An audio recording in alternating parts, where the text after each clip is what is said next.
ఒకానొకప్పుడు ఒక ఊరిలో ఒక అమాయకపు పిచుక ఉండేది.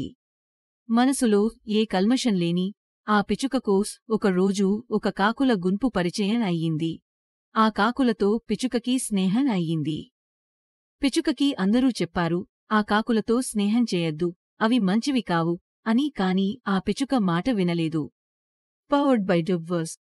కాకులు ఒక పొలానికి వెళ్లి అక్కడ మొక్కలన్నిటినీ ధ్వంసం సాగాయి. పిచుక నిస్సహాయంగా ఏమి చేయాలో తెలీక అటూ ఇటూ గెంతుతూ ఉంది.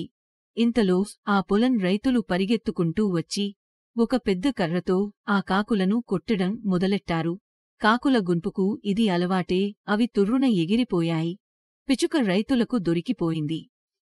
బాబోయ్ బాబోయ్, నా తప్పేమీ లేదు, నేను అమాయకురాలిని, నేనేమీ చేయలేదు, నన్ను వదిలేయండి అని పిచుక ప్రాధేయపడింది.